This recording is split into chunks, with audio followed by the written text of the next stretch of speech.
Hello. So, in this class, we have to cover the classical age, or rather, so called classical age or golden age of Guptas. We have already seen in lecture number 4 the political, social, economical, administrative aspects of Gupta era, and now we have to see the cultural aspects of Gupta era. What I will do is I will take some liberty and cover the cultural aspects of a few decades before Gupta and a few decades after Gupta also, because that complete era collectively is termed as either golden and slash or classical. When we had begun our lecture number 4, at that time we discussed about, in a very brief manner of first 10 minutes or so, should this era be called as golden age or not. And in that we discussed what are the arguments of nationalist glorification of golden age. Why nationalist historians at a point of time considered Gupta as a golden era. Gupta era is a golden era. The arguments of political, social, cultural, all those things we had briefly touched upon.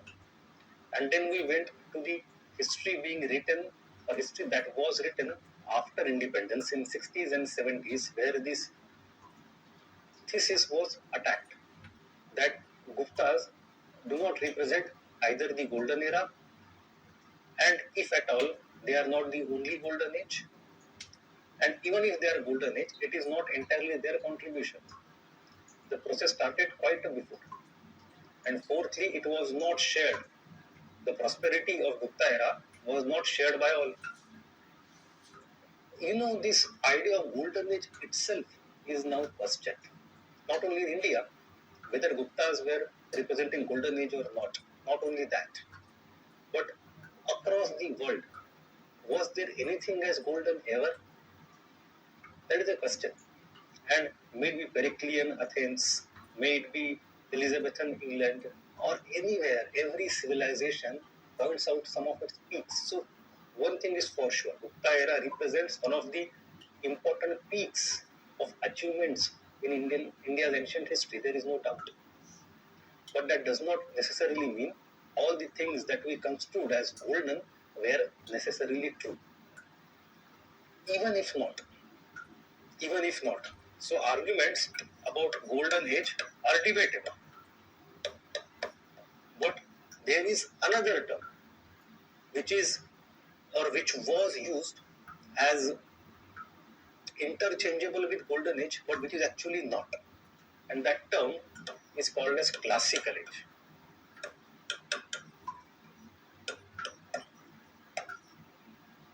So for us, we have to understand that Gupta era does represent one of the peaks of highest achievements. So it is partly true. To what extent it was shared amongst the people at that time, to what extent it was inclusive, to what extent it is contribution of Guptas alone, that is all questionable. Is it unique? No. It is important? Yes. However, the classical age is the term which is not equivalent to Gupta age, golden age. It is connected to golden age. So today what we shall do, we shall begin with the term classical age, understand its meaning, whether Gupta age represents classical age or not, if yes, to what extent, and then we shall start the topic of culture of classical age. In that, we will cover it in two parts. Part number 1 will cover the literary arts,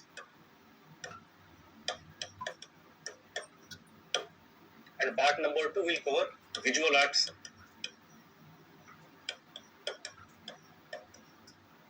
Now, literary art contains your religious literature and your non-religious literature as well. And when you come to visual arts, it covers painting, sculpture, and also architecture. So let us understand classical age first and come to literary art. It is one of the most important aspects of Gupta era. I'll spoken the presentation.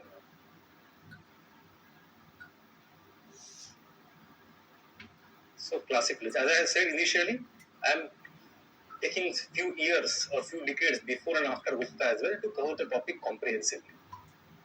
Now let us understand. This is a very famous painting by Raja Ravi Verma, based on one of the dramas of Kalidas. Kalidas came from Gupta era, so we have Shakuntala here. So the first thing, was Gupta age a classical age?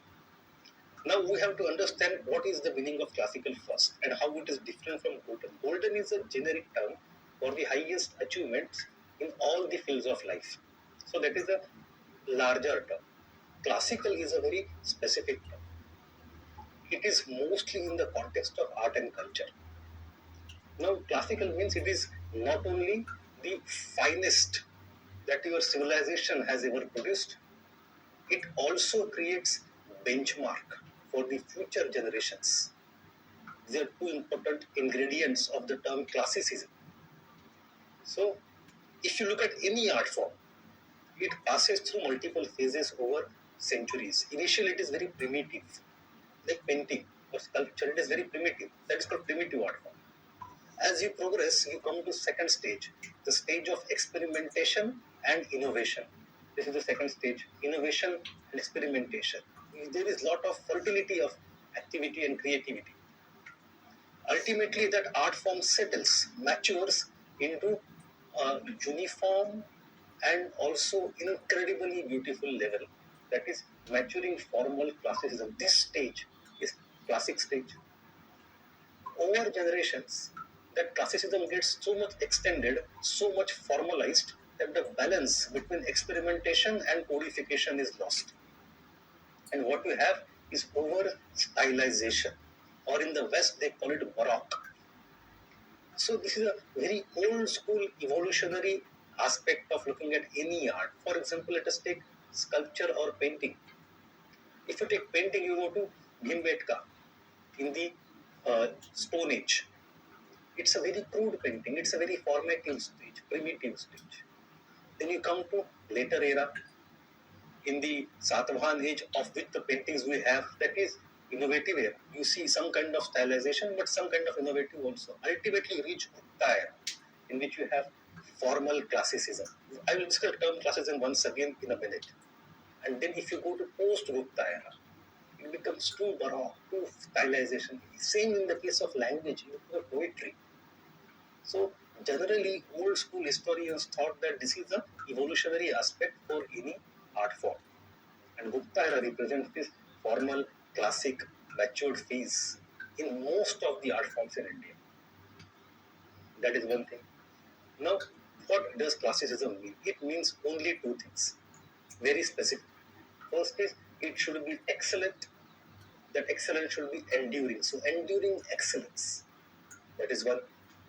And second, setting standards for assessing forms of beauty. So, if I am talking of Kalidas as classic, so there is no doubt, if you look at the composition of Meghadutam and the commentary written on it by Rabindranath Tagore, you will see how beautiful Kalidas is. So, Kalidas's excellence is enduring, and we shall see Kalidas in detail today. But apart from that, for generations after that, for centuries after him, whenever we compose anything, we test it at the benchmark of what Kalidas had written. Whenever we draw any painting, we test it at the benchmark of what was there in Ajanta. So that kind of benchmark setting, the litmus test, these are all created by classic era. So two things, enduring excellence and setting standards for assessing forms of beauty. Simple, that is classic and Gupta era. The question is whether it was golden age or not, that we have seen. Now the question is whether it was also classical age or not. And arguments fall from both the sides. Come to the side of yes. Then we have to agree that exceptionally fine aesthetic productions were done. The ideal set was very good. You go in the thing of painting, you have Ajanta. You go to literature, you have Kalidas. You go to science, you go to sculpture, you have Sarnath Buddha. So in all forms of visual and maybe performing and also literary arts, you have the exceptionally high aesthetic ideals. Art and literature both reveal parallels in their ideals of beauty, They are imbued with strong intellectual fervor. Now, the good thing about, or the great thing about classic era is there is a fine balance and harmony between supposedly opposite things. For example, I can go for sensual beauty or I can express spirituality. But Gupta era will show you balance between both sensuousness, the physical beauty, and spiritual beauty. Both of them are combined and there is fine balance. So the line I have taken from a play, successful combination of paradoxes of originariness and daintiness, strength and elegance, sublime and grotesque. So fused, graceful, and harmonious. So these are seemingly opposite things. They are put together in a very harmonious way. That's a great achievement. That balance get lost. Immediately you make some changes and you go to over stylization. Now, if you look at this sculpture, for example, this sculpture is very massive, at the same very detailed, at the same time very detailed. And this kind of balance, and it does not look out of proportion. This kind of balance is very difficult to achieve. It comes after centuries of practice. So, from all this perspective, we can see that Gupta age does represent classical age. But there is other argument also, the other side of the argument. And that is, you have to question, you have to critically understand. See, right now we are understanding theory. Okay, it is just an introductory part. The moment we go to specific art forms, the things will become more concrete for you to imagine. And at that time, you will be able to apply these first couple of slides to your understanding. So just bear with me for some time. We have firstly understand that was it the contribution of Gupta kings only? Well, the answer is no. They did have a great contribution. They're great patrons of art and literature. But the process had started before them. It's continued also for some time after them. So they are not unique. They are part of the continuum. So part of continuum, not a Gupta Renaissance. There is no sudden revival of things. It is a gradual process that started since Sunga Satavahana era and continued afterwards. That is one point. Second is the formality of expression that varies from space and time to time. So if you ask me to give me one set standards of aesthetic ideals of what is beauty as per Gupta era in poetry or sculpture, I will not be able to show you one single sculpture as the only best sculpture. Although we have some regions, we have some authors, they are great. But that does not mean that is the only standard. The standards are variable if you go from time to time, place to place, region to region. And still they collectively form great Gupta. You have they are not rooted in Brahmanical revival and norms alone. It's a very important point. I shall consider it in detail the next time also. It was presumed for long time a Gupta revival because it gave rise to classical Puranic Hinduism. All the norms of beauty also are rooted in Brahmanical culture alone. Well, that is not true. We have contribution of Jain, Buddhist, even tribal, non-Brahmanical culture. We have Sanskrit and non-Sanskrit tradition also intermingling. So it is a composite kind of thing in a way. It is not only Brahmanical. So it is in that sense different than what was perceived. It is a good thing, but it is different than what was perceived earlier. You have correct only for upper classes because as we have seen in Golden Age also, so in Classical Age, to what extent it is accessible for all the people. When we see Fahiyan coming to India and talking about Chandalas who live outside villages for whom entry is denied, or if they have to enter to clap the wooden plank to arrive there, to announce their arrival, so that the people can run away from them. Are they part of Kalidasa's Meghadutam? They are not. So it is not completely inclusive in that sense. And firstly, later on, many forms emerged. So to understand that even before Gupta, the process started, and after Gupta, it is not the only Gupta idiom. There are regional and variable idioms that emerge afterwards. Take the best example in the form of temple architecture that we shall study when we go to visual arts. In temple architecture, although we may have had a different tradition of temple structures even before Gupta, nothing of that has survived. The oldest surviving temples today come from Gupta era, and they are relatively rudimentary. No, they are quite rudimentary. So for temple architecture, it is not the golden age or classical age. It is rather the primitive age. It is after Gupta we have emergence and development of specific forms of Nagar, Dravid, and Vesar. Nagar in North India, Dravid in South India, Vesar in Deccan. These three different styles, and each of them have different sub-styles, either regional or dynastic. All these forms emerge after Gupta. So it is actually a threshold point for some of the art forms, from where the branching out starts. Then, more than one age of impressive artistic creativity, every regional culture has its own classical period. We have considered this point for Golden Age also. Come to Mughal India in medieval time. The cultural achievements of Mughal India are second to none. Look at the painting, look at the architecture. Come to Chola Empire, Imperial Cholas in the 9th and 10th century in Tamil Nadu. Again, one of the greatest temples and sculptures you will find in that region. So different regions, different time, different assessment, different points. So it is not alone, but it is important.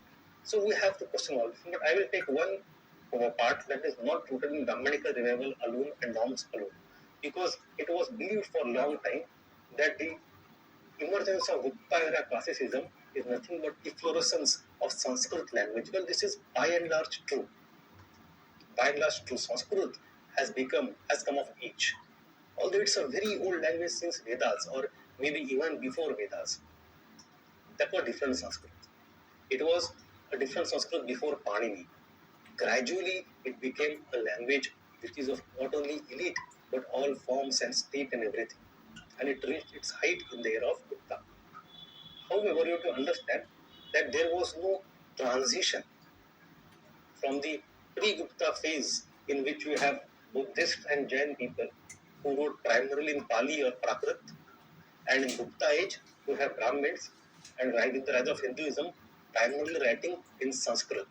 That transition has not happened this way. Firstly, understand that long transition from Prakrit to Sanskrit that went on for centuries. We have even seen some of its ingredients already.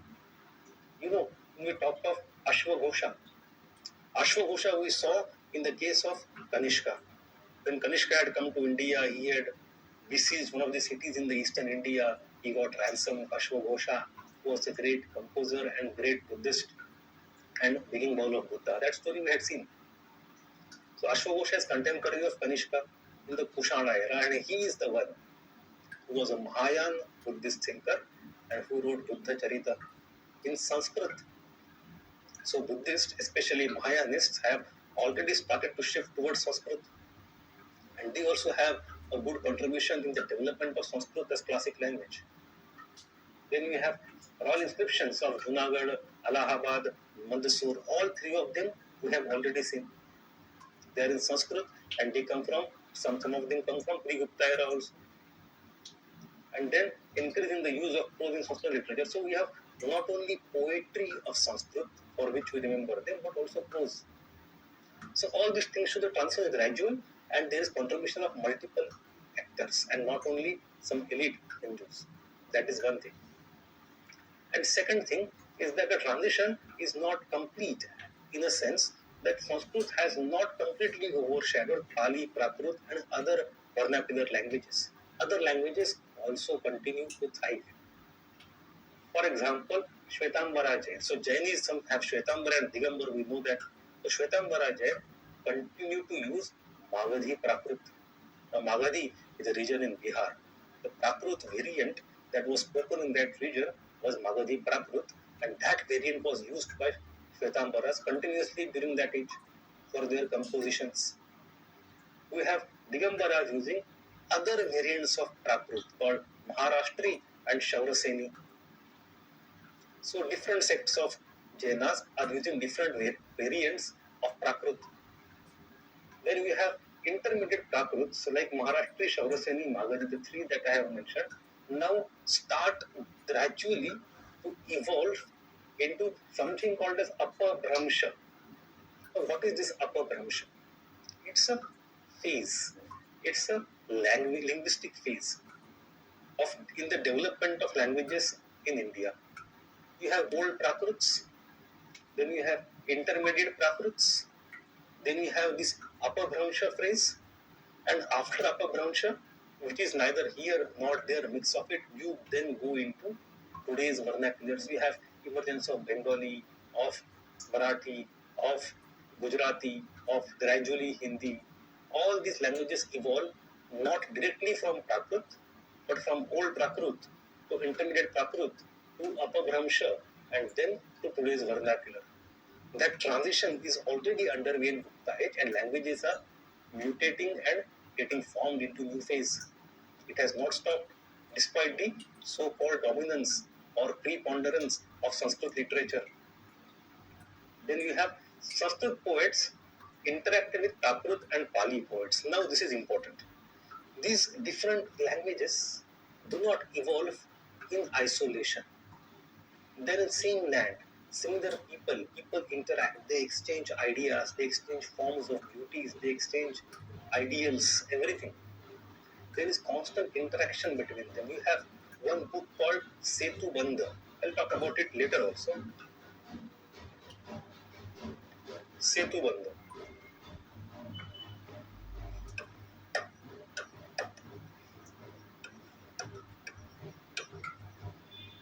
So it was Prakrit, and it Sanskritization, so to say, was done by Kalidas. We have, for example, a convention in Natya Shastra that tells us that people who belong to elite class should speak Sanskrit. The characters on the stage, the characters who come from elite class, they should speak Sanskrit.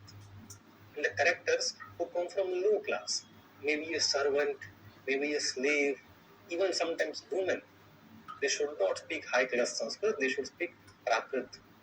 So even the dramas, which are so-called Sanskrit dramas, we have different characters speaking different variants. Some speak Sanskrit. If there is low class person, that person speaks Prakrit. That also shows a solid proof of interaction between two spheres. So knowledge systems, cultures, these literatures do not develop in isolation. There is always interaction. So I talked about 3 points.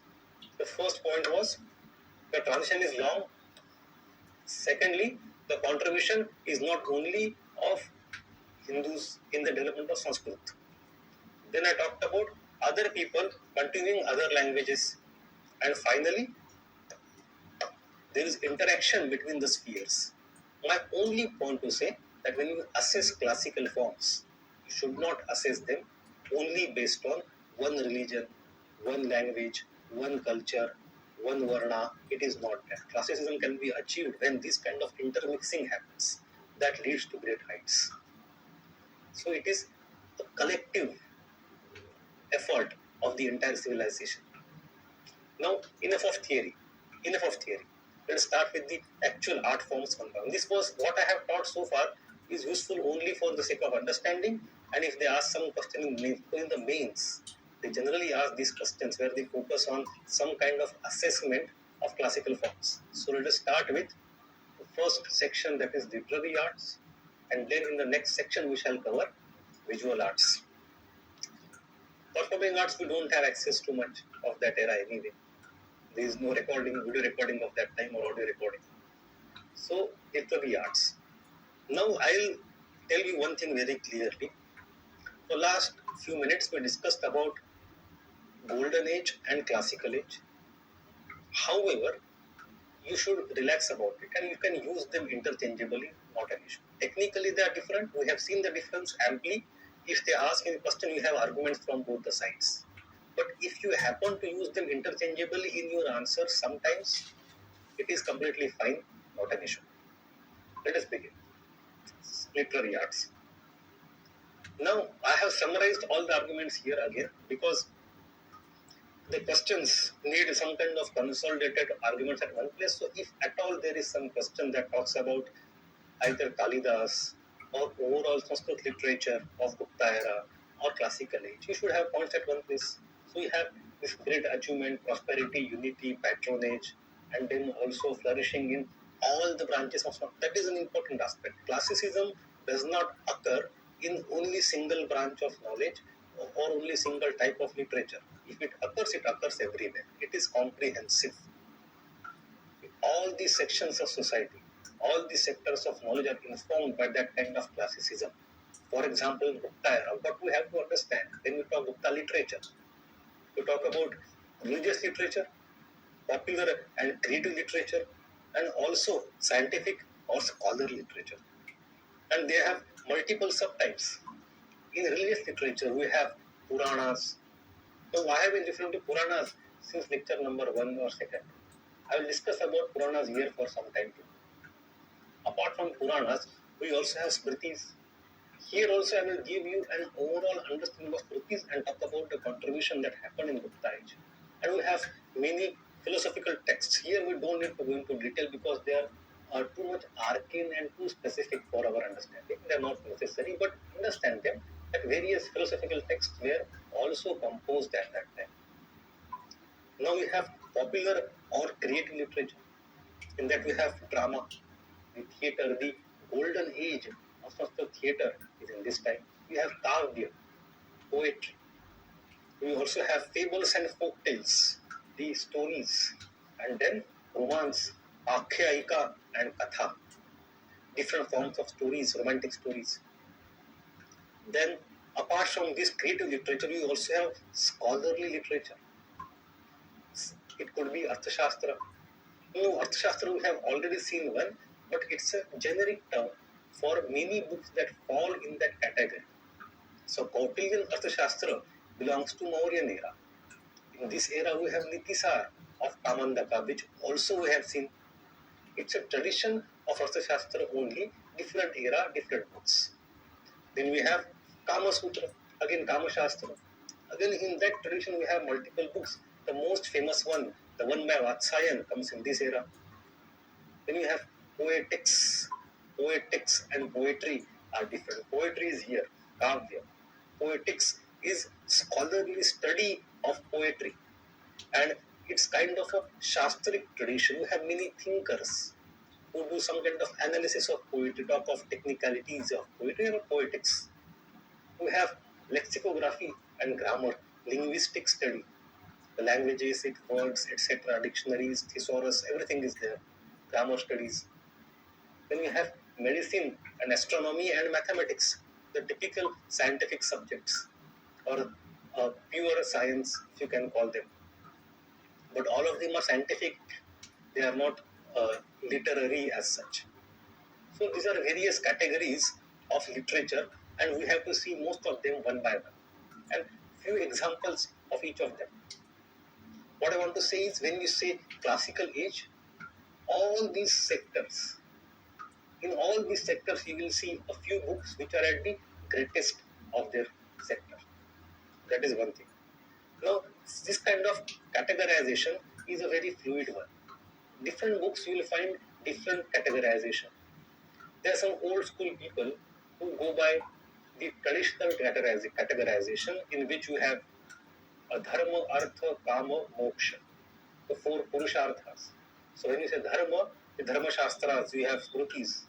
Yeah, artha, then you have artha shastra. Kama is kama shastra, and moksha, you come to philosophical texts and Puranas also. So this is one categorization. There is other categorization, that is religious and secular, which you will find in many basic books. So religious books in one category and secular books in other category. What we have done is kind of that thing only, but we have subdivided secular into two parts, creative and scientific. That's all. So they collectively are secular literature. And then this is religious. So let us start seeing them one by one. Let's begin with religious first, and we'll talk about Puranas.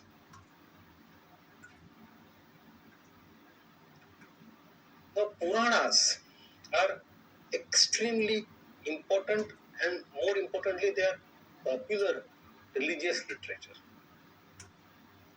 They were not primarily initiated in Gupta era. They have a long prehistory going before Gupta. The word Purana is even much older.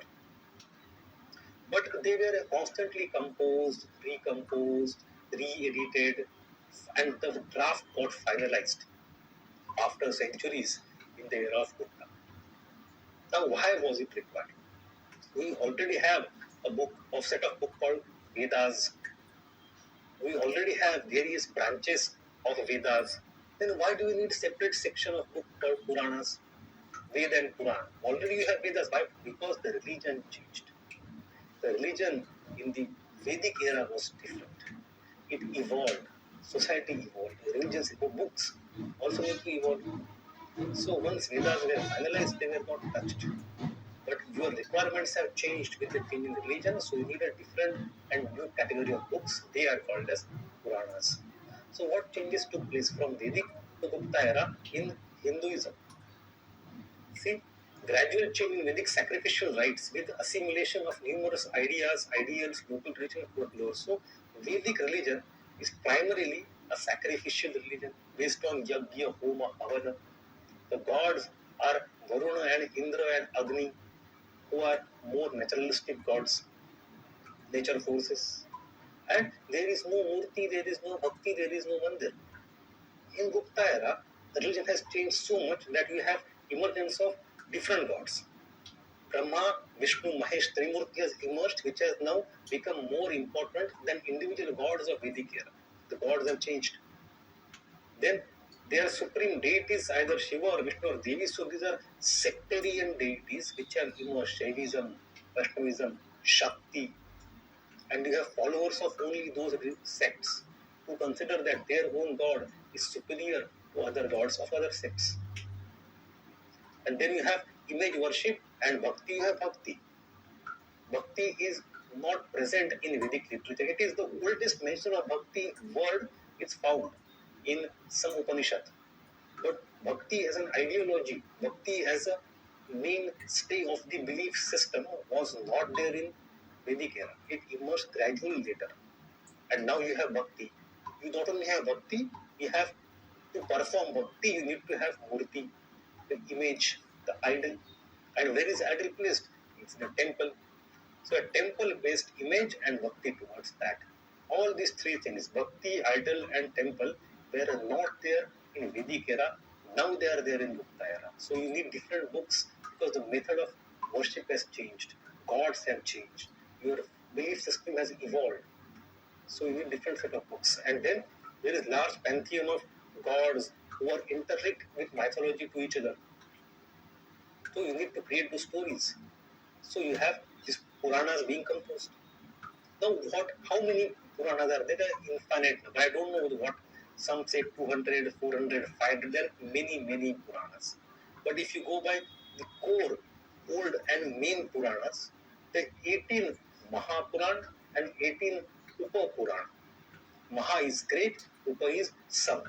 So great Puranas, 18 are in number, and Upapuranas, sub-Puranas are 18 in number. It's a traditional number. Of the 18 Mahapuranas, which are main Puranas, you can categorize them into three parts. You have some of them belonging to Vaishnava sect, which consider Vishnu as their main god. Some of them belonging to Shaivism, and some of them to Brahma. There is no Shakti. Shakti Wali Puran will come later. In Gupta era, we have these 18 major Puranas. This classification is given in one of the Purana, that is Padma Puran. Now, Padma Puran, if you see very interestingly, is itself a Vaishnava Puran. So it considers itself as great. So in the classification of Padma Puran, all the Vaishnava Puranas are called Sattvic. They are superior. Then those who belong to Brahma are Rajasic. And those who belong to Shiva are Tamasic. So their own is good and others is bad. Nonetheless, the point is that we have these 18 Puranas. My humble submission to you is, do not try to remember the names of Puranas. It is not required. It is not required. You should just be aware of the fact that there are 18 Mahapuranas and 18 Upapuranas. And some of the Puranas are important at various places that we shall see when we go there. Don't worry. So Vishnu Puran is a typical classic Puran. When you say typical, it means it fulfills all the criteria of being a Puran. Those criteria we shall see, they are called as 5 criteria. Every Puran is technically supposed to fulfill those 5 criteria, although not all of them do.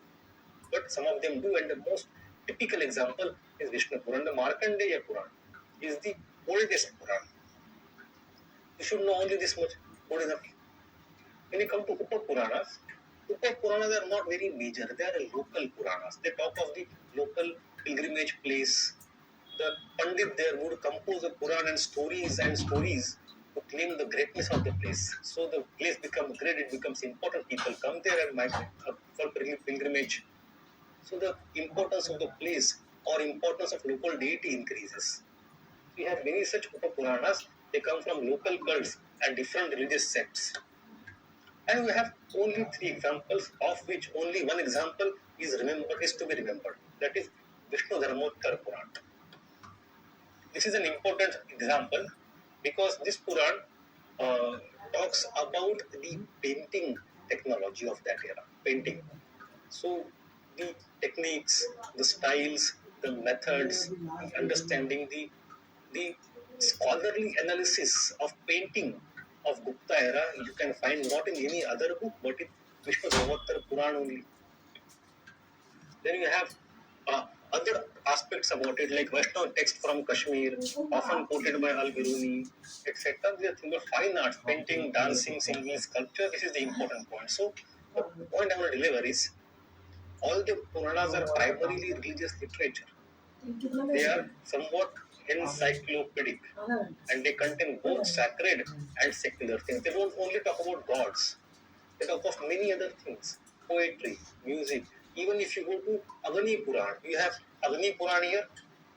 Agni Puran has a special chapter on temple architecture, civil engineering of temples.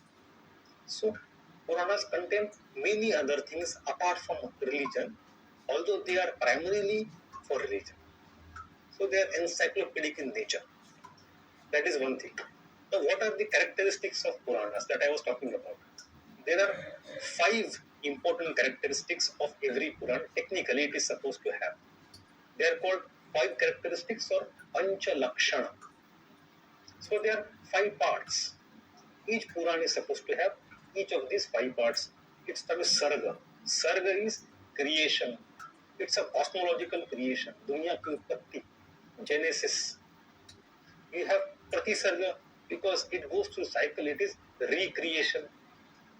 Recreation in cosmological sense. Then you have Manvantara. Manu is a great man who comes in every era. In Christianity, we have Adam. So you have Manu who comes and goes. So every era of Manu is Manvantara.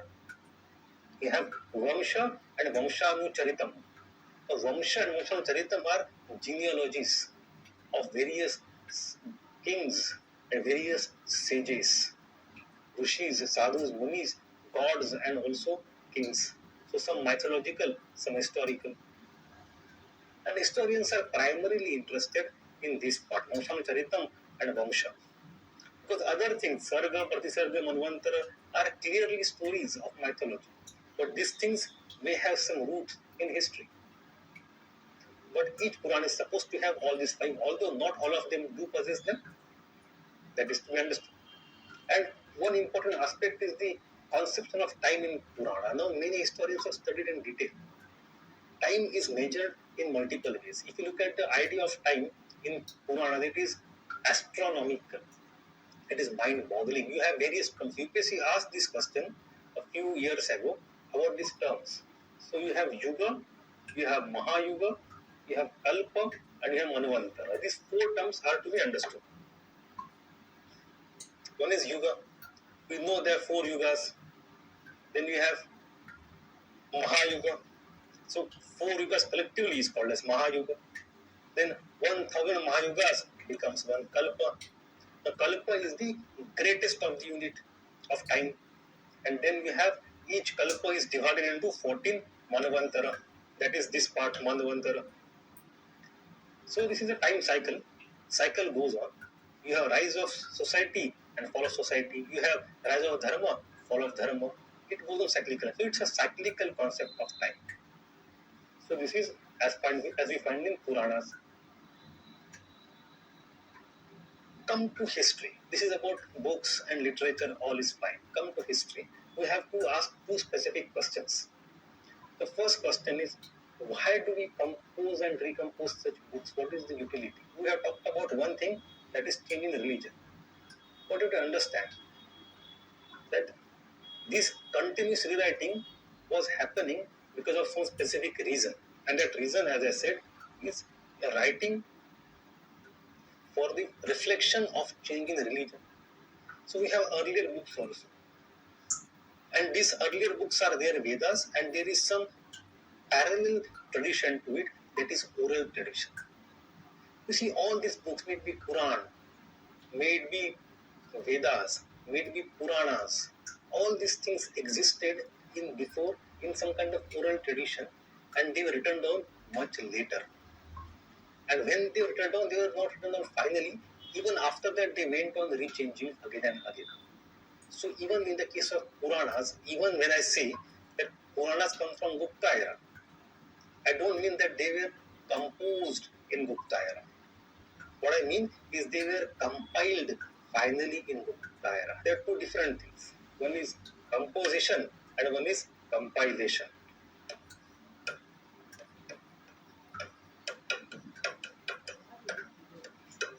Other is compilation.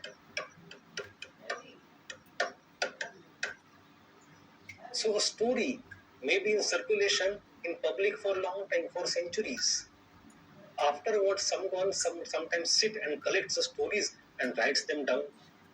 So composition is it coming into picture for the first time in society. Somebody is composing, and then somebody is compiling afterwards.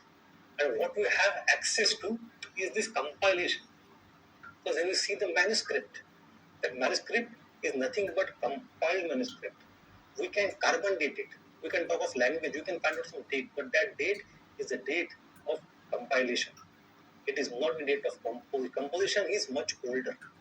So we have somebody called Sutas. Again, UPSC asked about Sutas and Magadhas very recently, a few years ago. Who are these people? The Sutas and Magadhas, they were primarily storytellers and bards of ancient India who used to go from place to place telling stories. And it is in their stories we see the seeds of Puranas.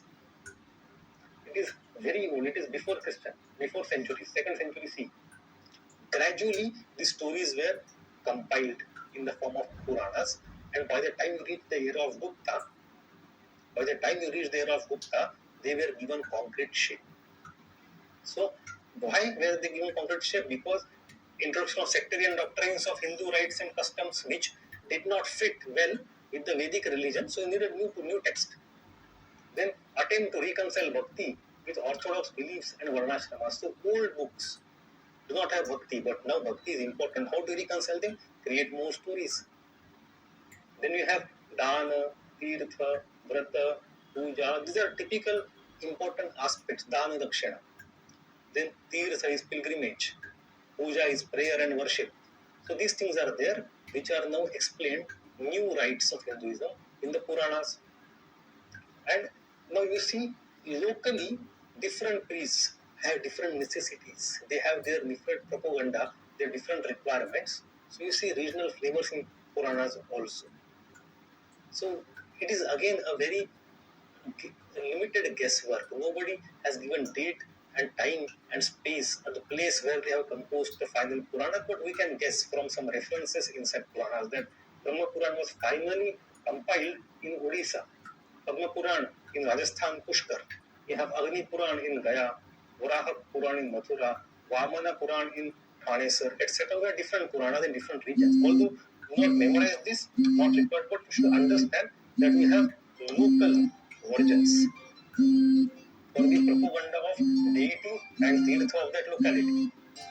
So all these things made up Puranas, and therefore they reach the final form in the time of Gupta age.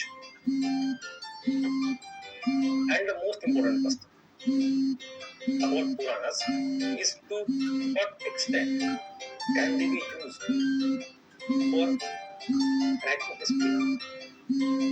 You see, history in the way we study it today was not there back then. People always understood that from where we have come. If I read Bible, the Old Testament, the first chapter, Genesis, the 6 days, God worked and created us. If I read Purana Sharif, I have kun fire kun. So let there be light and there was light. So again, the creation is a Genesis. Likewise, if I read Puranas, I have Sarga Pratisarga Manvanta. These are stories. And I also have some chapters which talk of really historical things also. So this was the conception of time. But that kind of history, we do not believe in today. We go for a very scientific history.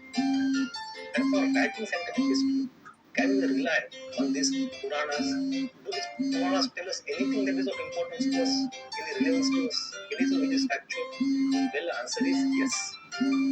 Although these are primarily mythological, religious books, they do contain some seeds, some sections, some information, some data that is relevant to us. For example, we have some kind of political history that can be created. Although the Vamsha checks of the Panchalakshana, I talk about Vamsha and Varsali Charitra, some older sections of them are clearly mythological and fabricated.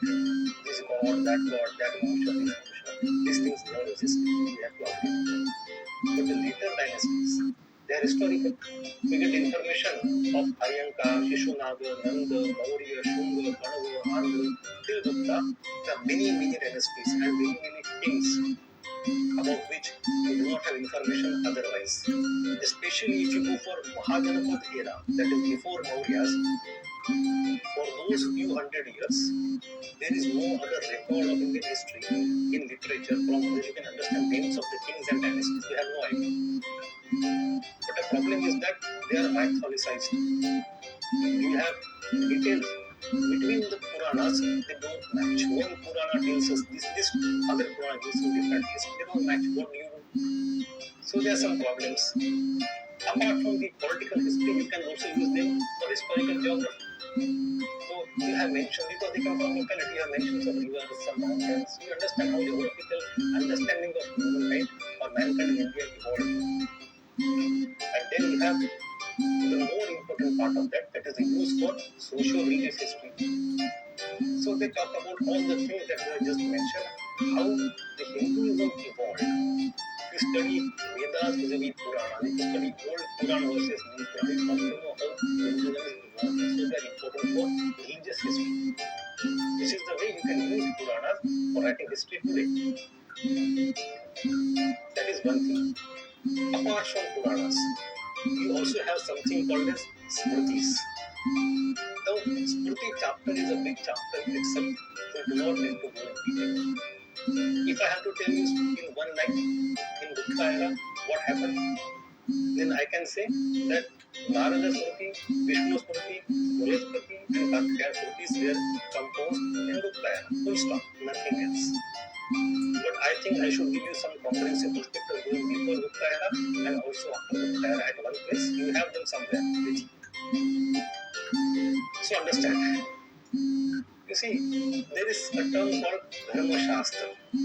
Dharma Shastras are books of Dharma. The question is, what is Dharma? Dharma comes from the word in Sanskrit called Dhruv Dhariti iti Dharma. Dhruv Dhariti, one which holds. One which holds.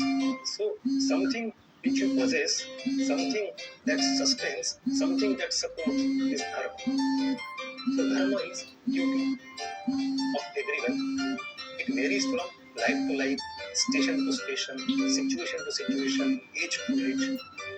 So it is a very fluid concept. The basic understanding is that there are some cosmological laws which are defined natural laws with no change. And therefore the laws, that moral laws that govern you and me, should adhere to these laws. As much as they adhere to those laws, they are dharmic, otherwise they are adharmic. So, how do you know what are them? How do you define? How do you find out what dharma is? They are primarily sourced from three things. One is Smriti, other is Shruti, and third is Shishtachar or Sadachar. Smriti, Shruti, Sadachar. It means Vedas, these books, and then we have customs of religion. So that third thing is Sadachar or Shishtachar is regional custom of good people. So you have variability. There is no uniform dharma for everybody. Region to region it varies. But ultimately all the studied and put into some set of books. And those books are called as Initially, Dharma Sutras in the era of around Janpad Mahajanpad. Later Vedic era and Janpad Mahajanpad era, we call them Dharma Sutras. Now there are some books called Dharma Sutra books. There are many of them, but only some of them have survived. In the ancient India, then in later phase, we have from the Mauryan to the early medieval, we have composition of many Dharma Shastras, different set of books which are relatively more concrete. And then in the early medieval and medieval era, you have different set of books. So it's a three-stage evolution of dharmic books, which are primarily law books. In the first phase, we have books like Tapastamba, Gautama, Baudhayana, and Vasishtha. Although there were many other books also, they have not survived. All these four books have survived, but we come to know from these four books that many other books also existed, and not only that, the tradition in the form of oral culture was even there before them, or centuries before. But we don't have access to it. What did this book contain? They contain duties and rights of the people as per their varna and ashrama. Varna is your varna, Brahman, Kshatriya, Shudra, Vaishya, etc. And ashrama is your phase in life. Grihasthashram, Brahmacharya, ashram, etc. As per that, your duties and rights vary. So, what are we supposed to do? In specific varna and specific ashram. We have duties of kings, judicial matters, etc. So, what is important to understand that Dharma Sutras do not contain rituals, worship, sacrifices, ceremony. Although they contain the name Dharma, they do not talk about such ritual and worship related things. They are there in other types of books which are called as Shrauta Sutra and Lohiya Sutra. What is this sutra? The term comes again and again. The Dharma Sutra, Shrauta Sutra, Lohiya Sutra. Sutra is a common. Sutra is nothing but a very small formulaic writing. Sutra.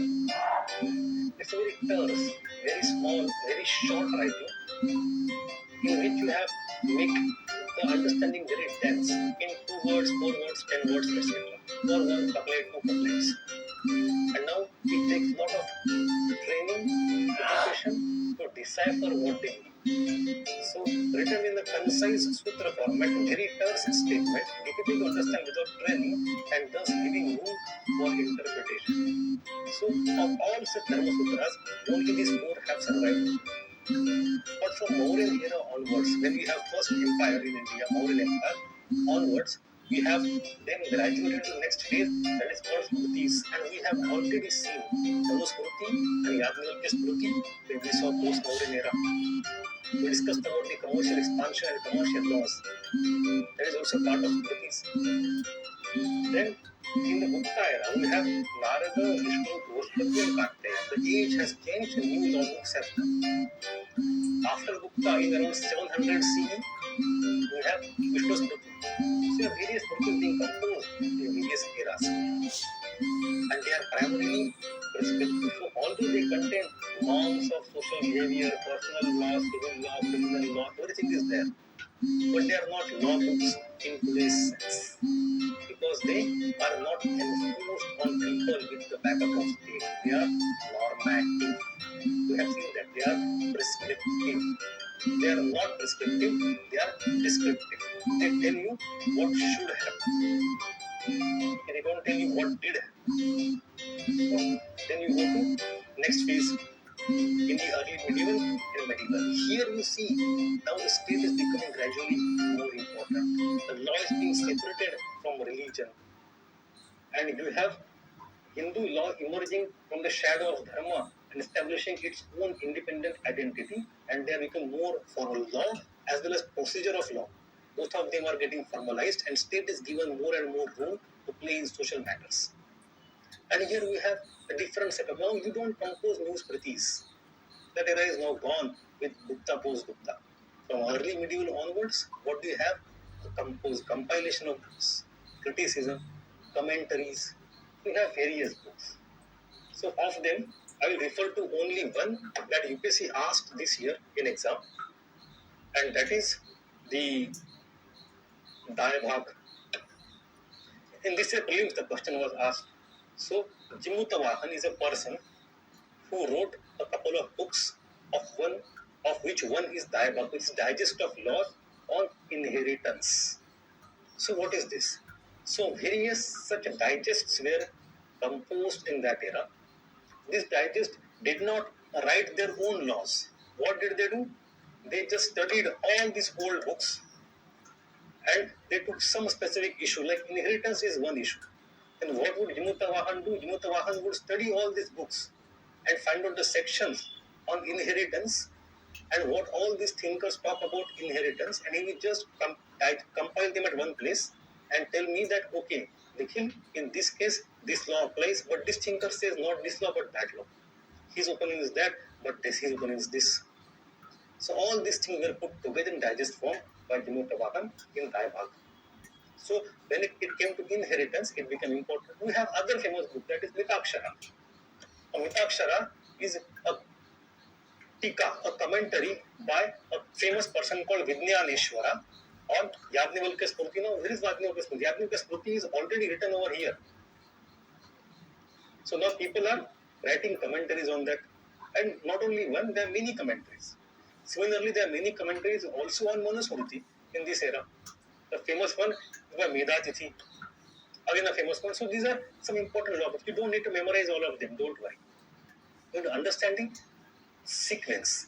But when you come to Gupta era falls into this era, and not only this, specifically in this part.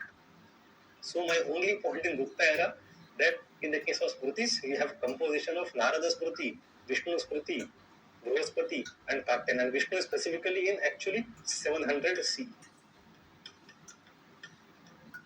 That's all. Let us move on. The next section is popular and creative literature.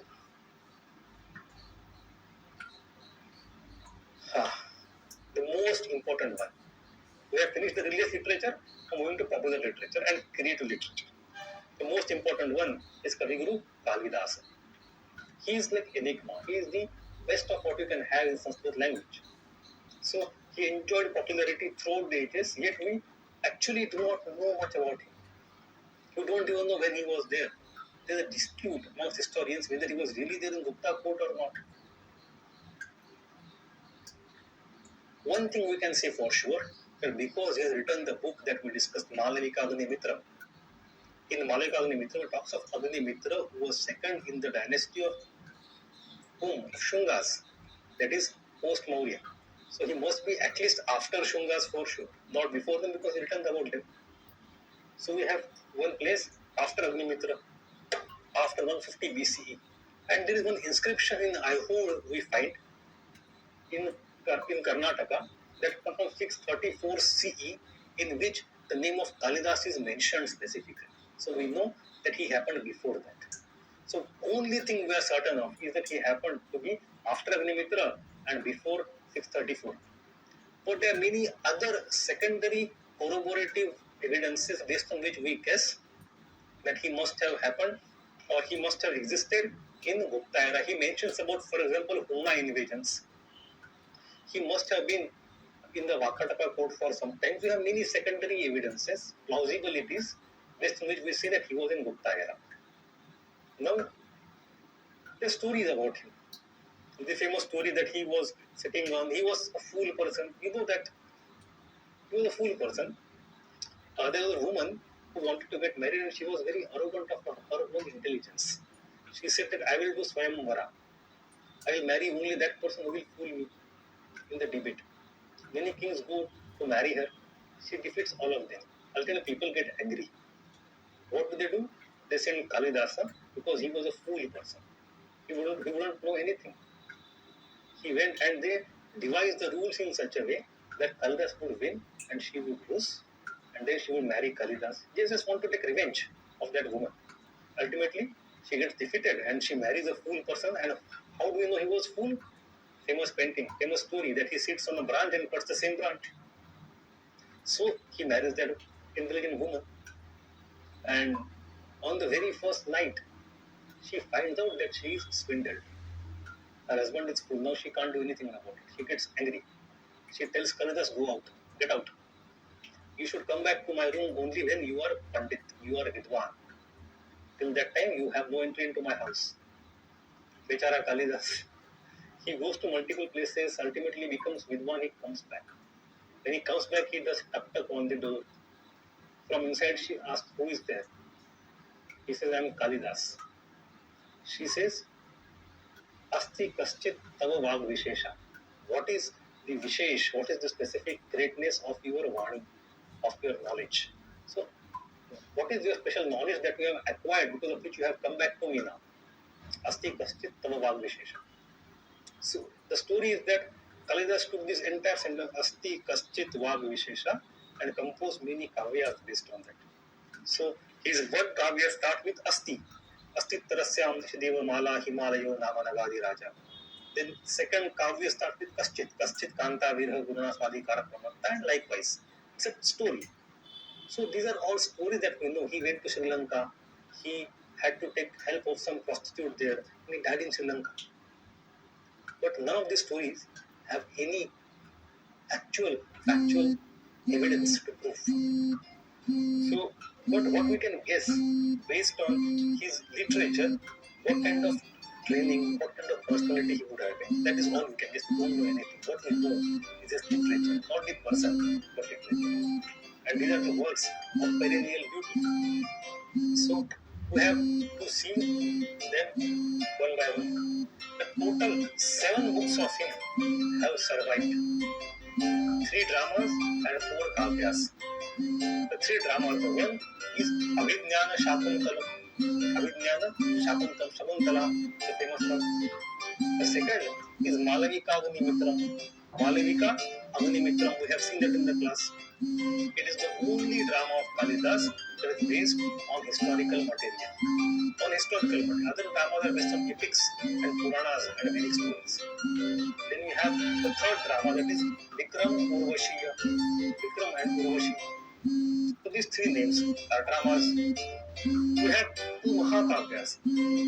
Mahakavyas are long kavyas. We have Raghu Vamsham. We have again already seen Raghu Vamsham when we saw Gupta Empire.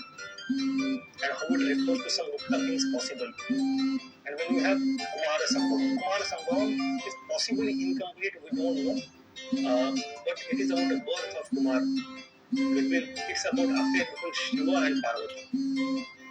A very great book. Then we have 2 small kavyas. One is Megha Dutam, a very famous one. And then is Ritu Samhar. Ritu Samhar is actually not a very popular one. It must have been very old.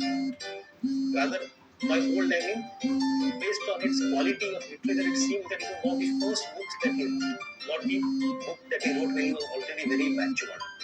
So this book is not considered as a great book, but although when we say it is not great, it means among the 7 it is not as great, but if you compare it to anything else, it is very good. No doubt.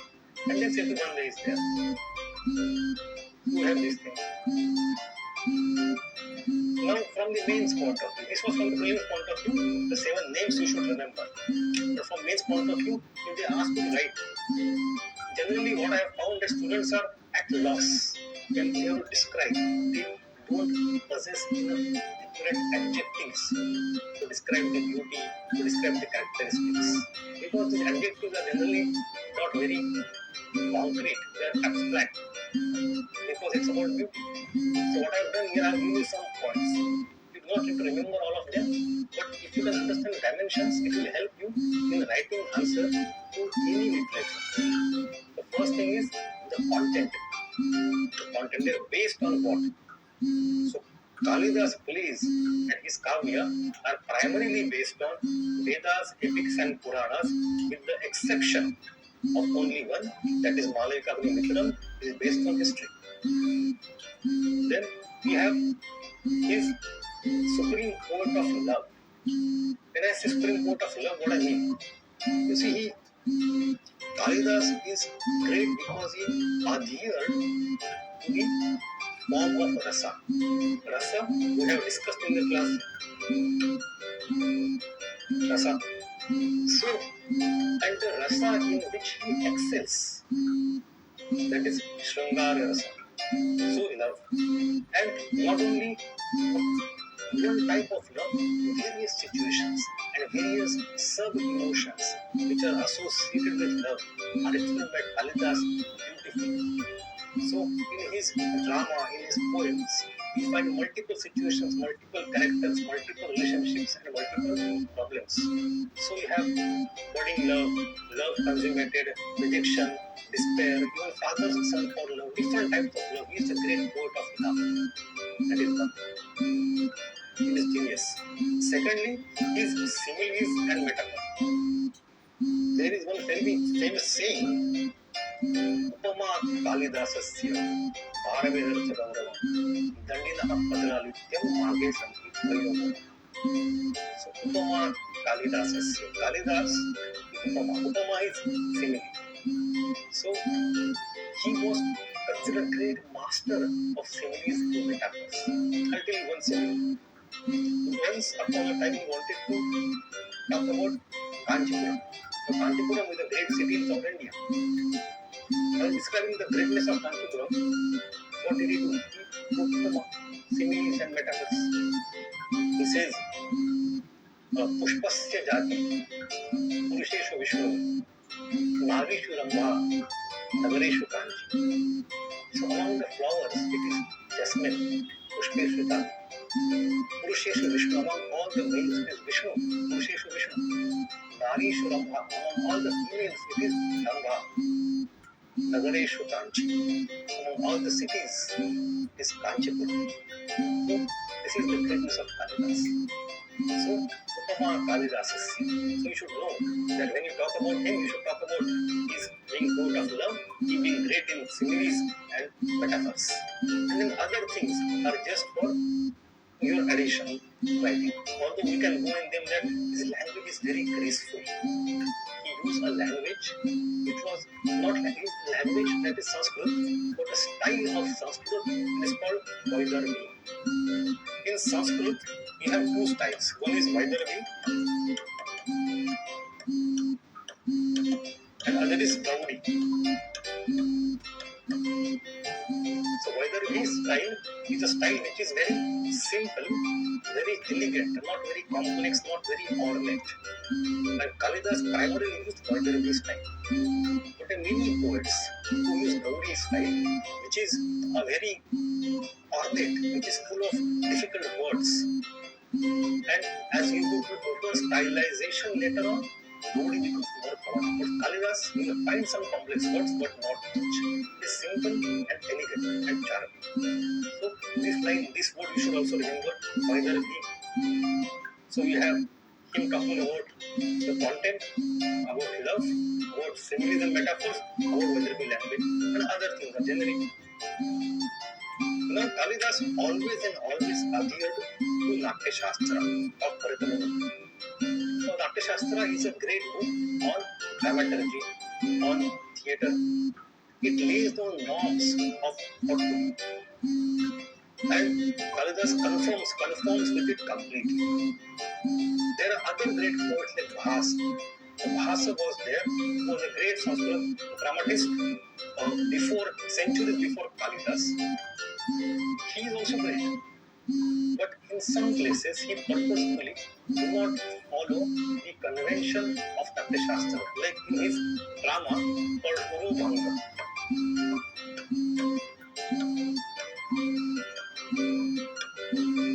UPSC has asked this question many years ago, in 1990s once, that in Uru Bhanga, Bhasa has shown one scene wherein there is a death of a character on stage.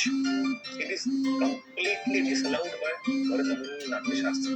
Bharata Muni tells us that if your story requires death, then do not show the death on the stage. It is inauspicious. Death should happen off stage and somebody should come on the stage telling the news, oh, death has happened there. But don't show the actual portrayal of death. But in Uru Bhanga, Bhasa has shown the death on stage. It is very rare. He has not followed the Nakshatra tradition. But Kalidas always adheres to the rules which are given to him. And in that he shows the greatness. Still, he was not universally acclaimed all the time. In ancient India itself, we had some people who were critical of Kalidas. So, again, we don't need to go into much detail, but there are some people, some theoreticians, like I'll give names to you. One is Mammata, who comes 30 centuries after Kalidas, and one is Anandavardhana, again a couple of centuries after Kalidas. They are two great theoreticians of beauty in ancient India. In their book, they criticize Kalidas severely, especially for one adhyaya or one canto he wrote in his poetry, Kumara Sambhava. In Kumara Sambhava, Kalidas has gone to such an extent of portraying love between Shiva and Parvati that it becomes obscene in some places. So these people say they are gods. How can you show such things about gods? But Kalidas doesn't care. So in some places he has been rebellious also. In search of beauty, he can go to any extent. He can use the gods as characters and show even erotic things, for which he was duly criticized by some other thinkers at that time, but still, we cannot doubt his greatness. So, just to revise once again, if you have to write on Kalidas, you should write on his sources. Secondly, his emotion of love, Shrungara Rasa. Thirdly, his use of metaphors and similes, Kumar Kalidas's say. Fourthly, his Vaidaravi style of writing. And fifthly, he follows all the conventions of. So if you remember this 5 things, also it is good enough. But other things like observations, his sense of beauty, his elevation of thought to the level of spirituality, his descriptions of nature, and his suggestiveness of it. These are typical things. If you can remember a few lines, you can write. That's all. But these are 5 things that are important. Let us move on.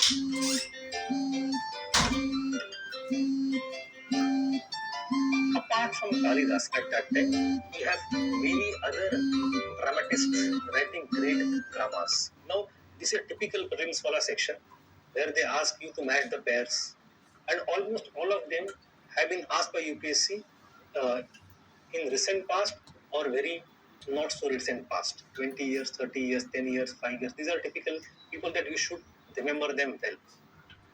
So, let me start with the first, Vishakadatta. Now, Vishakadatta, he is famous for 2 dramas to which we have referred in the specific context earlier. First drama is Mudra Rakshasa, a very well-known drama in the court of Mauryas, the beginning of Mauryas. And second drama, Devi Chandraguptam, I talked about it when Chandragupta II came to throne and his elder brother and Devi, Dhruva Devi and Shaka, etc. The author of both of these is Vishakadatta. He has also written something more called Abhisarika Vanchita, which is known to us only by name, which has not survived. Then you have Shudraka, again a very famous dramatist. He seems to be from the city of Ujjain based on the content of his drama, and the drama for which he is known is Murchakatikam. Murchakatikam is extremely famous, and we have referred to it when we saw the cities and urbanization in Gupta age. We have Charudatta there. And then we have him writing Bhani satire. So Shudraka is primarily famous for Murchakati. We have Mentha, who wrote Hayagriva Vadha. Harsha. Harsha was king himself. And we will study Harsha in coming lecture in detail. He is very important, but he is also known to have written 3 important dramas. One is Nagananda, and second is Ratnavali, and third is Priyadarshika. So Nagananda, Ratnavali, Priyadarshika, you have to memorize them. 3 important dramas of Harsha. You don't have to go in detail. For example, sometimes he uses the device called Garbha Nataka.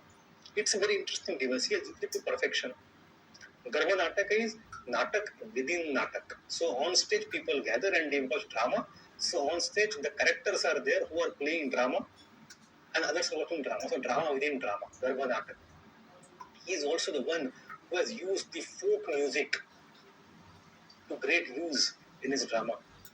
So there are 2 things which are important about him, but by and large, you should memorize 3 things: Nagananda, Ratnavali, and Priyadarshika. Then we have Bhavabhuti. UPSC asked this year only.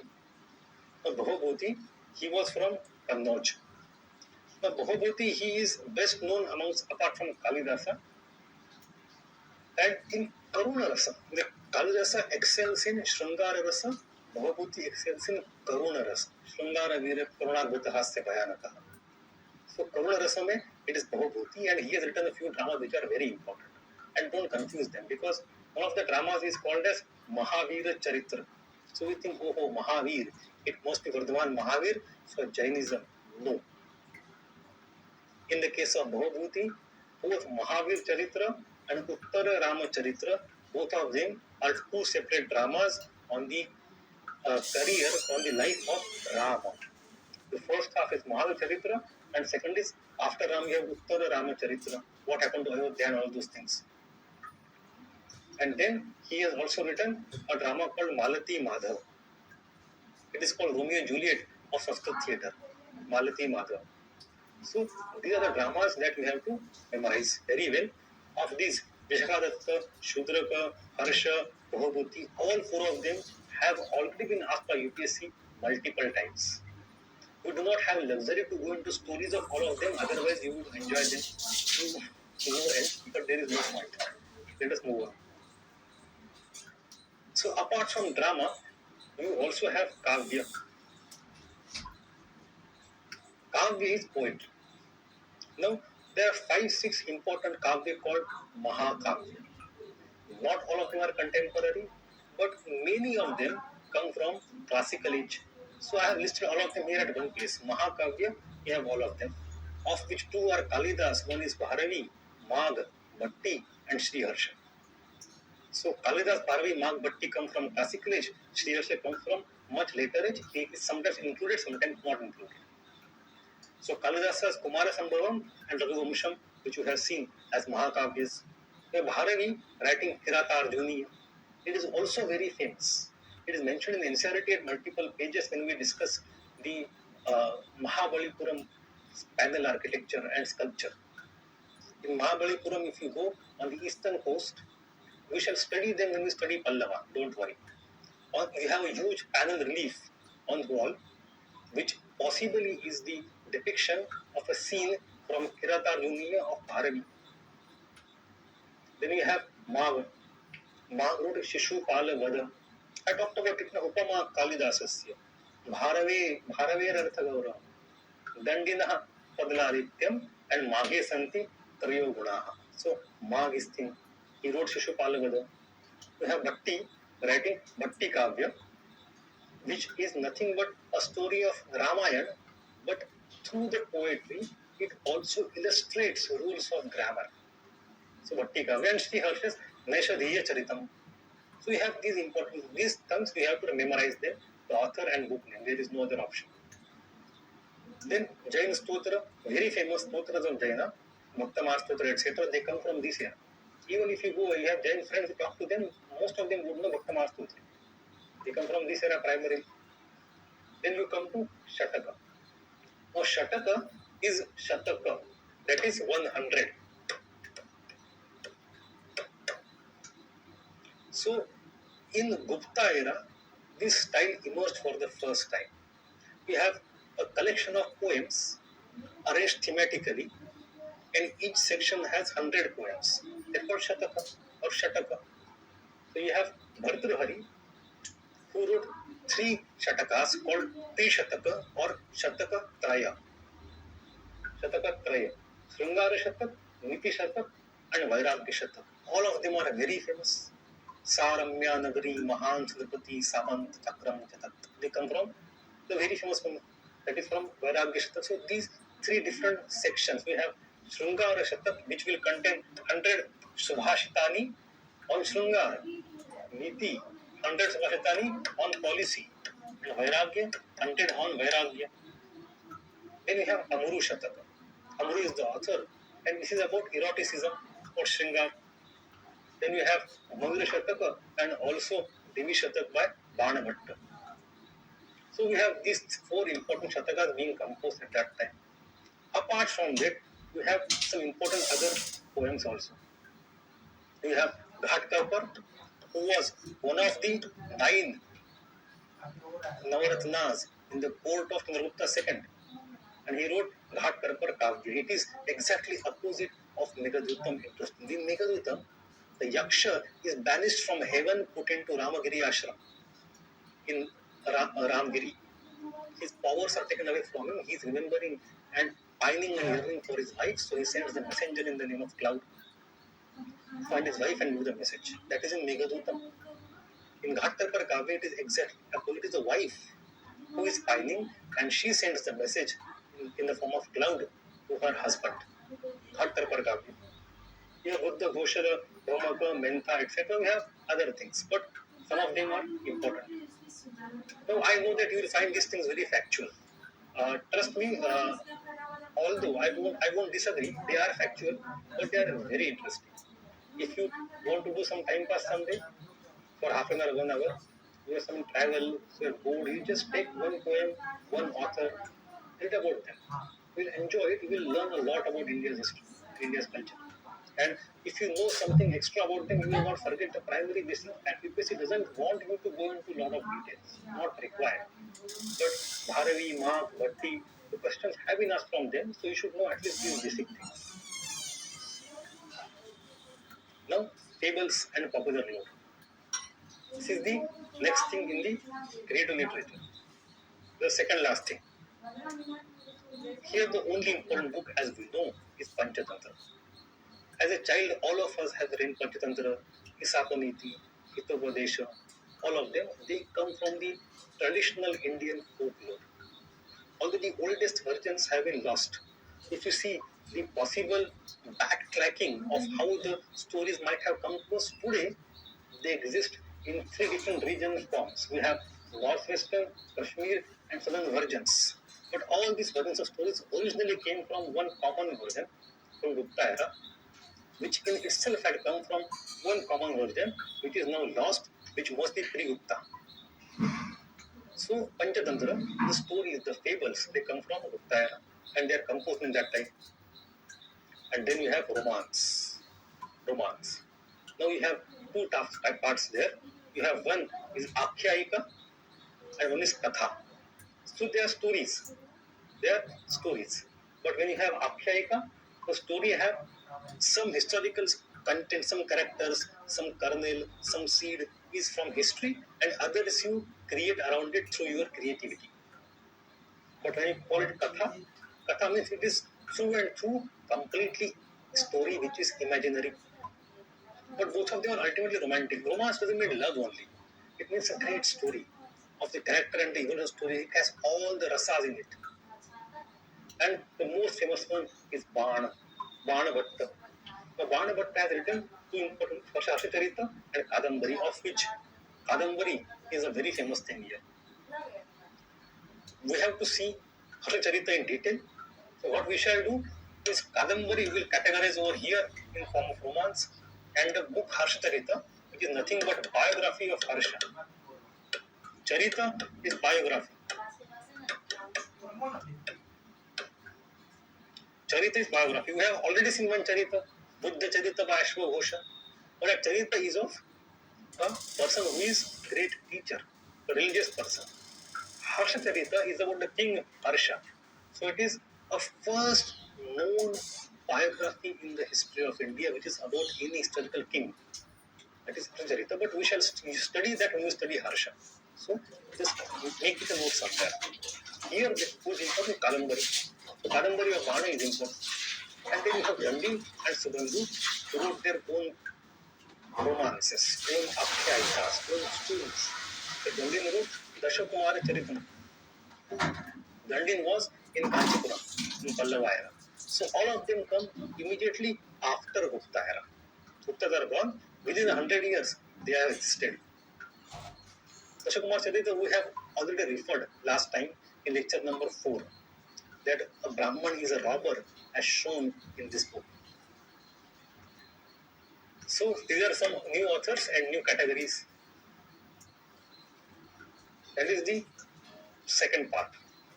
Now we'll go to third part. Let me have some water.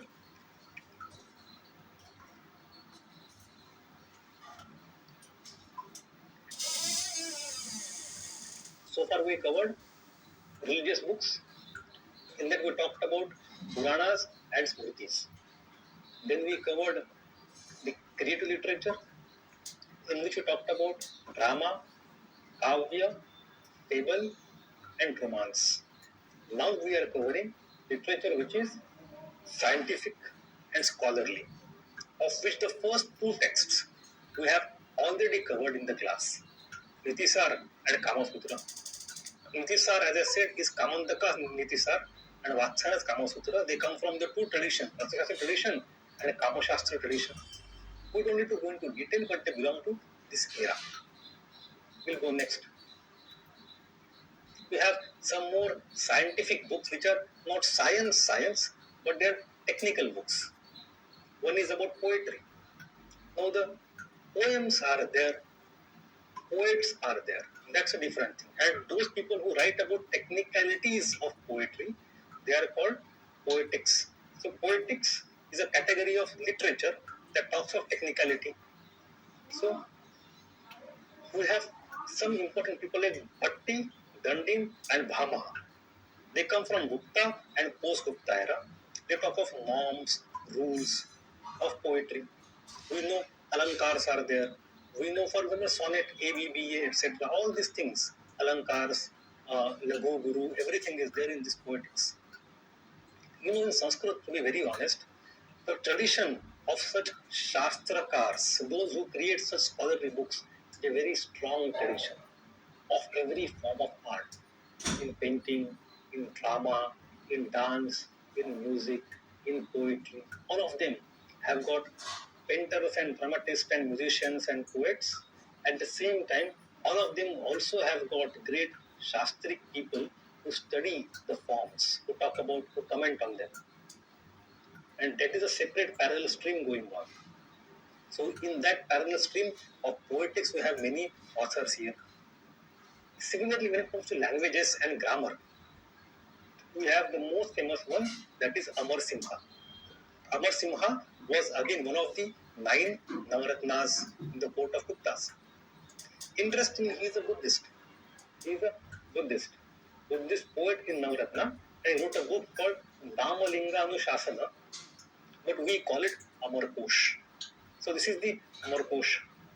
It is a lexicon, not ethical lexicon. Lexicon or lexicography is a book where you have similar sounding words or similar meaning words or similar type words all grouped together and categorized. So lexicography is Amar Kosha, very famous one. And then we have two new grammar schools emerging in this era. In Sanskrit, there is acceptance to the differential school of thought. They disagree, they argue, and then they categorize, but you belong to this right wing, left wing, for example, in our modern sense. And that right, left, or multiple wings are there in every school of thought or every study or every discipline. In grammar also, we have different schools of grammar in Sanskrit. Of them, two important schools. We have Chandra Vyakaran and we have Jainendra Vyakaran. They emerged in this era. You should understand the things. You don't need to go into much detail beyond this. This is the highest detail. Don't worry about it. We are going as comprehensive as anybody can. Then you have other books like medicine, mathematics, and astronomy. In medicine, we have discussed that there are 3 fathers of Ayurveda. One is Charaka, other is Sushruta, and the third one is Vagbhata. Third one is Vagbhata. So, sorry. Charaka, Sushruta happened before Gupta era. Charaka, as we have seen, was contemporary in Kushana court also, Kanishka's court, possibly. He was in Takshashila, Kanishka in Peshawar. And Sushruta after him, and in Gupta era we have Vagbhata. He wrote 2 books, Ashtanga Sangraha and Ashtanga Hridaya Samhita. And he stands next to Charaka and Sushruta. So he also belonged to this era. But apart from Ayurveda, we also have veterinary medicine being developed at that time. We have a book called Hastya Ayurveda of Palakapya. Hastya Hasti Ayurveda is nothing but a combination of Hasti plus Ayurveda. Hasti is elephant. So, elephant medicine. Then you have Ashwa Shastra. Ashwa means horse. So you have elephant medicine, horse medicine, all these things, medicines are also being developed at that time, and not only humans. But in human you have Ayurveda, in which Bhagavata is important contributor in that time. And the three, like we are called as fathers of Indian medicine. Then you go to astronomy. We'll cover three, four important thinkers this time. Astronomy and mathematics go together. The most famous one is Aryabhatta of Ashmak country. Ashmak country, we don't know from where he came, from the land of Godavari, maybe from Ashmak country, then he shifted to Ujjain. Biographies of all these people are highly tentative and mostly inaccessible. We don't know much about their persons, but what we know is their contribution. He wrote many books, Aryabhatiya, then you have other books also. The things to remember about him. Firstly, he is the first to treat maths as a separate subject in India. Mathematics had always developed before him as an adjunct to do something else. Like if you go to Bodhayana, about which UPSC asked, Bodhayana Sutra. Bodhayana Sutra is a later Vedic book. It's a later Vedic book, and it talks about the preparation of sacrificial arena. In that, the development of Shulva and all these things are there, in which measurement, triangle, area, Pythagoras theorem, etc. But these things are being developed as adjunct to religion, to rituals, not independently. It is from Aryabhatta onwards we have maths being given a status of subject in itself for itself. Then he dealt with involution, evolution, area, volume, progression, series, algebraic identities, indeterminate equations, everything. He is said to have found a remarkably accurate number of pi. That is 3.1416, accuracy up to 4 digits. And then he started maybe decimal notation system. Although we have not found zero in his manuscripts, he seems to have used decimal because otherwise he could not have done all these things. Now, interestingly, in astronomy, he came with two ideas which are very fundamental to us, which are today we know to be correct, but at that time they were revolutionary. The first idea is that he said Earth is sphere and rotates around its own axis. So Earth is a spherical object, it is not plane. And Earth is rotating about its own axis, and not Sun is around rotating out of Earth. So this is one thing. And second thing he said is eclipses are formed not because of Rahu, but because shadow of Earth on Moon. So these two things are very logical and obvious to us today. At that time, they were not logical. They were very radical. Even in India, there is a huge resistance to him. The later great mathematicians and astronomers that come after him, like Varaha Mihir and Brahmagupta especially, they opposed Aryabhatta for that. So much so that we have two parts in Indian astrological thinkers. One section of thinkers and Shastrakars follow Aryabhatta, they're called Arya Paksha. And other section criticize him, they don't agree with these two facts, although they do a lot of other good things which are useful. But on these two things, they don't agree with Aryabhatta, they follow Brahmagupta. So we call them Brahma Paksha. So we have Arya Paksha and Brahma Paksha. Based on whether we agree with these two things or not in ancient, it's a funny debate going on all the time. Nonetheless, here a lot of interesting things. Apart from Aryabhatta, we have Varaha Mihira. So Varaha Mihira is not a great innovator in his own sense. He is a great compiler. He has many books in which he has compiled so much data, almost to the level of encyclopedia. The book that he has written called Brihat Samhita, it's a very important book, Brihat Samhita, which is a huge encyclopedia of hundreds of things. You can just read the details, everything you find in it. And the other book that is important about him is Pancha Siddhantika. This is this. Pancha Siddhantika. Pancha is 5 and Siddhanta is again school of thought. In astronomy, what does he say? He says there are 5 schools of thought existing, prevalent in India at that time. Paitamaha, Surya, Romaka, Paulisa, Vasishtha. And these 5 schools of thought or astronomy, they are by these 5 different sources. Some are very old, some are from Romaka Siddhanta is from Roman Empire. Your Paulisa may be some kind of Greek person. Or Paul of Alexander maybe, who knows? So out of these 5, one is very old, 2 are foreign. He says the 5 different schools of thought of study of astronomy. He has compiled the principles of all 5 of them into one book. That book is called as Pancha Siddhantika. This book is important. And second book, that is Brihat Samhita, that contains almost encyclopedic knowledge of hundreds of things.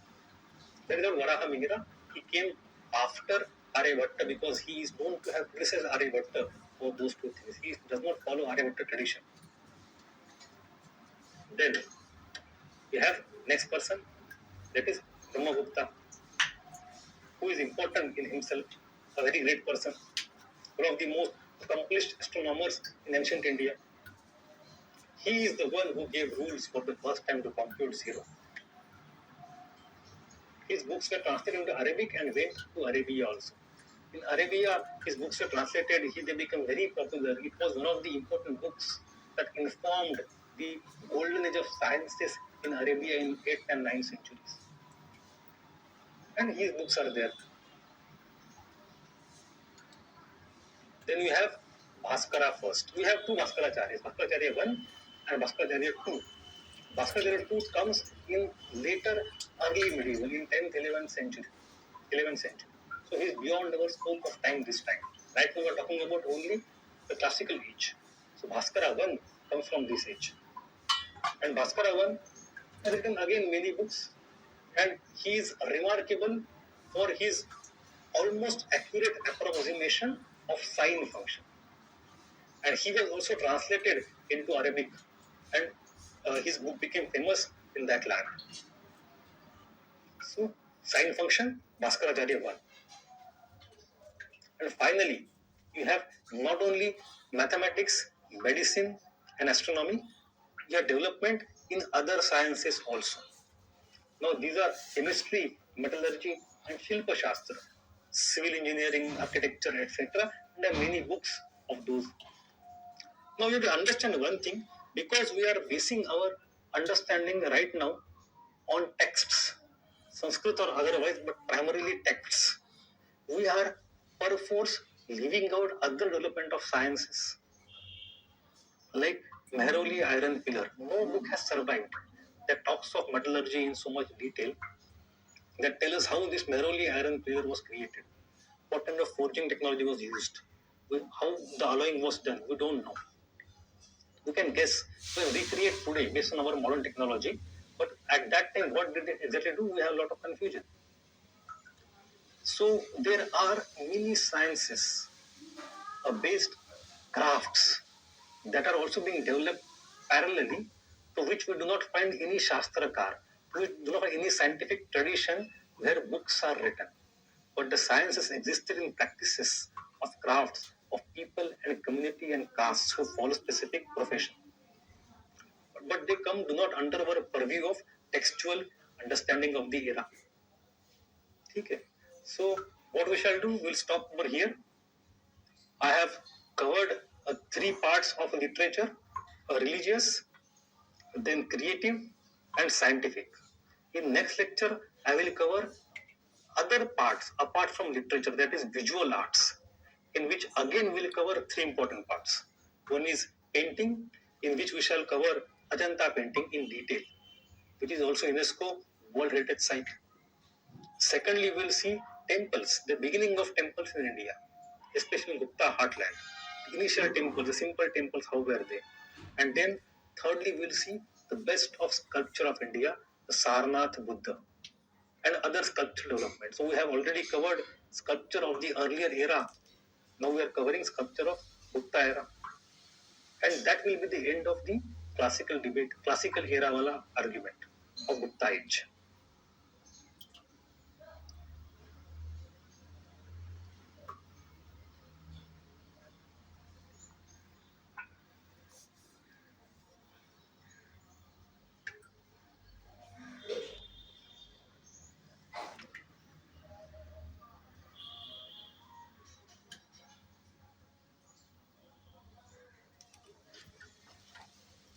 Hello.